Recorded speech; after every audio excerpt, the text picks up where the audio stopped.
ജീവിതത്തിനും മരണത്തിനും ഇടയിൽ കഴിച്ചുകൂട്ടിയ 17 ദിവസത്തിന് ശേഷം അഫാന്റെ മാതാവ് ഷെമി മനസ്സ് തുറക്കുകയാണ്. പല കാര്യങ്ങളും വെളിപ്പെടുത്തുകയാണ്.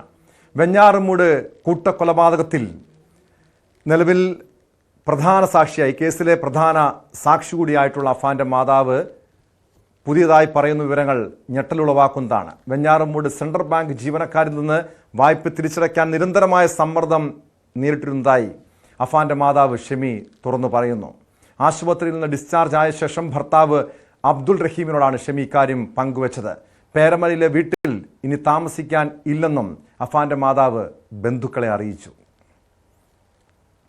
തിരുവനന്തപുരത്ത് നിന്ന് ഡാൻ കുര്യൻ ചേരുന്നുണ്ട്. ഡാൻ, ഈ കേസിലെ പ്രതിയായിട്ടുള്ള അഫാൻ തുടക്കം മുതൽ പറഞ്ഞ കാര്യം സാമ്പത്തികമായിട്ടുള്ള ബാധ്യതയാണ് ഈ കൂട്ടക്കൊലപാതകത്തിന് കാരണമെന്നാണ്. നേരത്തെ ആത്മഹത്യക്ക് പദ്ധതിയിട്ടിരുന്നു. അതിനുശേഷമാണ് കാമുകിയെയും അനുജനെയും ബന്ധുക്കളെയും അടക്കം കൊലപ്പെടുത്തിയതെന്ന് അഫാൻ പറഞ്ഞിരുന്നു. പക്ഷേ ഇപ്പോൾ പുതിയതായിട്ടുള്ള കാര്യങ്ങൾ ഈ കേസുമായി ബന്ധപ്പെട്ട് പുറത്തു വരുന്നുണ്ടല്ലോ. ഇങ്ങനെയൊരു ഈ central bank, Venjaramoodu central bank ജീവനക്കാരിൽ നിന്നും ഏതെങ്കിലും രീതിയിലുള്ള സമ്മർദ്ദം ഈ കുടുംബത്തിനുണ്ടായിരുന്നോ? എന്താണ് പുറത്തു വരുന്ന ഏറ്റവും പുതിയ വിവരങ്ങൾ, ഡാൻ? ടോം, അത്തരം വിവരങ്ങൾ തന്നെയാണ് പുറത്തു വരുന്നത്. അതായത് വെഞ്ഞാറമൂട് സെൻട്രൽ ബാങ്കിൽ നിന്ന് 8 ലക്ഷം രൂപയുടെ വായ്പ ഇവർ എടുത്തിട്ടുണ്ടായിരുന്നു. ആ വായ്പ തിരിച്ചടയ്ക്കുന്നതുമായി ബന്ധപ്പെട്ട ചില കാലതാമസം നേരിട്ടതിനെ തുടർന്ന് ബാങ്ക് ജീവനക്കാർ ഫോണിൽ വിളിച്ച് സമ്മർദ്ദം ചെലുത്താറുണ്ടായിരുന്നു എന്നാണ് ഷെമി, ആശുപത്രി വിട്ട ഷെമി ഭർത്താവ് അബ്ദുൾ റഹീമിനോട് വ്യക്തമാക്കിയത്. ഇതിൽ 4 ലക്ഷം രൂപ വായ്പ തിരിച്ചടയ്ക്കുന്നതിനുള്ള 4 ലക്ഷം രൂപ ഈ ഷെമിയുടെ ബാങ്ക് അക്കൗണ്ടിലേക്ക് ഷെമിയുടെ കൈവശം അബ്ദുൾ റഹീം തന്നെ വിദേശത്ത് നിന്ന് എത്തിച്ചു നൽകിയിരുന്നു. പക്ഷേ ഈ പണത്തിൽ 2 ലക്ഷം രൂപ മാത്രമാണ് തിരിച്ചടച്ചത്, ബാങ്കിൽ തിരിച്ചടച്ചത്. ശേഷിക്കുന്ന 2 ലക്ഷം രൂപ എന്ത് ചെയ്തു എന്ന ചോദ്യത്തിന് ഷെമി വ്യക്തമായ ഉത്തരം നൽകിയിട്ടില്ല അബ്ദുൾ റഹീമിന്. പക്ഷേ പോലീസിന്റെ സംശയം ഈ കുടുംബത്തിന് ഈ അഫാൻ കൂട്ടക്കൊലപാതകങ്ങൾ നടത്തിയതിൽ 2 പേരെ കൂടി കൊലപ്പെടുത്താൻ ഉദ്ദേശിച്ചിരുന്നു എന്ന തരത്തിൽ മൊഴി നൽകിയിരുന്നു. അതിൽ ഈ 2 പേർ ഈ കുടുംബത്തിന് സാമ്പത്തികമായ സഹായം ചെയ്തു നൽകിയവരാണ്. അങ്ങനെ പണം നൽകിയ 2 പേർക്കാണ് ഈ 2 ലക്ഷം രൂപ കൈമാറിയത് എന്നൊരു സംശയമാണ് പോലീസിനുള്ളത്. പക്ഷേ ഇത് സംബന്ധിച്ച ചോദ്യങ്ങളോട് വ്യക്തമായ ഒരു ഉത്തരം നൽകാൻ ഷെമി ഇതുവരെ തയ്യാറായിട്ടില്ല. പലപ്പോഴും പല തരത്തിലാണ്, അതായത് അവരുടെ മാനസിക നില ഒരു സ്റ്റേബിൾ അല്ലാത്തതിനാൽ ചോദ്യങ്ങളോട് വ്യക്തതയില്ലാത്ത രീതിയിലാണ് ഷെമി പ്രതികരിച്ചുകൊണ്ടിരിക്കുന്നത്. പോലീസിനും കൃത്യമായി അവരുടെ കാര്യങ്ങൾ ചോദിച്ചറിയാനൊരു തടസ്സം. കാരണം ഏകദേശം 1/2 കോടിയോളം രൂപ ഈ കുടുംബത്തിന് ബാധ്യത ഉണ്ടായിരുന്നു, കടബാധ്യത ഉണ്ടായിരുന്നുവെന്ന് അഫാൻ തന്നെ, അല്ലെങ്കിൽ പോലീസിന്റെ അന്വേഷണത്തിൽ തന്നെ കണ്ടെത്തിയ കാര്യമാണല്ലോ. നിലവിൽ ബാങ്കിന്റെ ഭാഗത്തുനിന്ന് ഭീഷണി ഉണ്ടായിരുന്നു എന്ന് പറയുന്നുണ്ട്. എങ്ങനെയാണ് ഇത്രയധികം ബാധ്യത ഇവർക്കുണ്ടായതെന്ന് ഷെമി വ്യക്തമാക്കുന്നുണ്ടോ?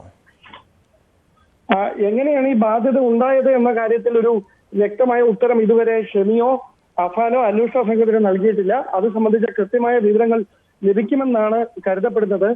ഇതുമായി ബന്ധപ്പെട്ട അന്വേഷണം അടക്കം പുരോഗമിച്ചുകൊണ്ടിരിക്കുകയാണ്. എന്തായാലും ഒരു കാര്യം ഉറപ്പാണ്, നിലവിലെ സാഹചര്യത്തിൽ വിശദമായ അന്വേഷണം തന്നെ വേണ്ടിവരും എന്നാണ് പോലീസ് വ്യക്തമാക്കുന്നത്.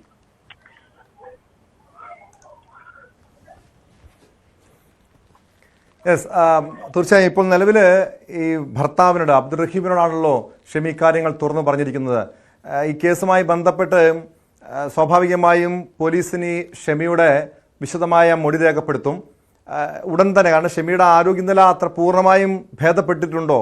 അതിനുശേഷം മാത്രമായിരിക്കുമോ പോലീസ് ഷെമിയുടെ മൊഴിയെടുക്കാൻ ഉള്ള നീക്കങ്ങൾ നടത്തുകയുള്ളൂ? പേരമലയിലെ വീട്ടിലേക്ക് ഇനി താൻ ഇല്ല എന്ന കാര്യം അബ്ദുൾ റഹീമിനോടും മറ്റ് ബന്ധുക്കളോടും കഴിഞ്ഞ ദിവസം തന്നെ ഷെമി അറിയിച്ചിരുന്നു. അതിനുശേഷം ഷെമി പറയുന്നത് താൻ ഇപ്പോഴും ഒരു മാനസികമായ ഒരു കരുത്തുറ്റ അവസ്ഥയിലല്ല ഉള്ളത്, അവിടെ കൂടുതൽ കാര്യങ്ങളൊന്നും ചോദിക്കരുത് എന്നൊരു നിലപാടാണ് കഴിഞ്ഞ ഏതാനും ദിവസങ്ങളായി ഭർത്താവ് അബ്ദുൾ റഹീമിനോടും മറ്റ് ബന്ധുക്കളോടുമൊക്കെ ഷെമി പറഞ്ഞു വെക്കുന്നത്. അതിൽ ഡോക്ടർമാർ ഉൾപ്പെടെയുള്ളവർ പറയുന്നത് വിശദമായ ചോദ്യം ചെയ്യലൊന്നും, അല്ലെങ്കിൽ വിശദമായി കാര്യങ്ങൾ ചോദിച്ചറിയുന്ന പോലീസ് നടപടികളൊന്നും ഇപ്പോൾ വേണ്ട, അതിന് പറ്റുന്ന ഒരു മാനസികാവസ്ഥയിലല്ല ഷെമി ഉള്ളതെന്നാണ്. അതുകൊണ്ട് തന്നെയാണ് കഴിഞ്ഞ ദിവസം ഈ വെഞ്ഞാറമൂട്ടിലെ സ്വകാര്യ ആശുപത്രിയിൽ നിന്ന് ഡിസ്ചാർജ് ചെയ്തതിന് ശേഷം ഷെമിയെ അവിടെ നിന്ന് ഒരു കെയർ ഹോമിലേക്ക് മാറ്റിയിരിക്കുന്നത്. ഈ കെയർ ഹോമിൽ അവർക്ക് മെൻ്റൽ സ്റ്റെബിലിറ്റി ഉറപ്പുവരുത്തുന്നതിന് വേണ്ടിയിട്ടുള്ള മാനസികാരോഗ്യ വിദഗ്ധരുടെ സാന്നിധ്യമടക്കം ഉറപ്പുവരുത്തിക്കൊണ്ട് അത്തരത്തിലുള്ള സഹായങ്ങൾ കൂടി ചെയ്തു നൽകുമെന്നാണ് അറിയുന്നത്. അതിനുശേഷം ഒരു കാര്യങ്ങൾ ചോദിച്ചറിയാൻ കഴിയുന്ന തരത്തിലേക്ക് അവരുടെ ഒരു മാനസിക നിലയിൽ ഒരു മാറ്റം വന്നതിന് ശേഷം മാത്രമേ ഇത്രയധികം രൂപയുടെ ഏതാണ്ട് 50 ലക്ഷം രൂപയിലധികം വരുന്ന ഒരു സാമ്പത്തിക ബാധ്യത ഈ കുടുംബത്തിന്, പ്രത്യേകിച്ച് അബ്ദുൾ റഹീം അറിയാതെ ഇങ്ങനെ വലിയൊരു തുകയുടെ 1/2 കോടി രൂപയ്ക്ക് മുകളിൽ ബാധ്യത ഉണ്ടാകാനിടയായ സാഹചര്യം സംബന്ധിച്ച വ്യക്തമായ സൂചനകൾ ചോദിച്ചറിയാൻ കഴിയുമെന്ന വിലയിരുത്തലാണ് അന്വേഷണ സംഘം ഇപ്പോൾ ഇതുമായി ബന്ധപ്പെട്ട അന്വേഷണത്തിന് നേതൃത്വം നൽകുന്നത്. ഡാൻ, നിലവിൽ മൂന്ന് പേരെ കൊലപ്പെടുത്തിയ കേസുമായി ബന്ധപ്പെട്ട് അഫാന്റെ തെളിവെടുപ്പൊക്കെ പൂർത്തിയായിട്ടുണ്ടല്ലോ. ഇനി വീണ്ടും പോലീസ് അഫാനെ കസ്റ്റഡിയിൽ വാങ്ങുന്നുണ്ടോ? ഉടൻ തന്നെ അതിൻ്റെ നീക്കങ്ങൾ ഉണ്ടാകുമോ? കോടതിയിൽ അപേക്ഷ സമർപ്പിച്ചിട്ടുണ്ടോ? തുടർന്ന് എന്തായിരിക്കും പോലീസിൻ്റെ ഈ കേസുമായി ബന്ധപ്പെട്ട് പോലീസിൻ്റെ നീക്കങ്ങൾ? വെഞ്ഞാറമൂട് പോലീസാണ് കസ്റ്റഡി അപേക്ഷ നൽകുക. ഇനി പുതുതായുള്ള കേസിൽ, അതായത് ഫർസാനെയും അഫ്സാനെയും കൊലപ്പെടുത്തിയ കേസിലാണ് ഇതുമായി ബന്ധപ്പെട്ട ഇനി തെളിവെടുപ്പ് ഉൾപ്പെടെയുള്ള നടപടികൾ പൂർത്തിയാക്കാനുള്ളത്. ഈ നടപടികളുമായി ബന്ധപ്പെട്ട ഈ കൃത്യമായി പോലീസ് കസ്റ്റഡി അപേക്ഷ നൽകും. വെഞ്ഞാറമൂട് പോലീസായിരിക്കും ഇതിൻ്റെ അന്വേഷണം നടത്തുക. അങ്ങനെ ആ അന്വേഷണത്തിൽ തെളിവെടുപ്പിൻ്റെ ഭാഗമായി പേരുമലയിലെ വീട്ടിലെത്തിച്ച് വിശദമായ ചോദ്യം ചെയ്യൽ ഉൾപ്പെടെ തെളിവെടുപ്പ് ഉൾപ്പെടെ നടത്തുമെന്നാണ് ഉദ്യോഗസ്ഥർ വ്യക്തമാക്കിയിരിക്കുന്നത്.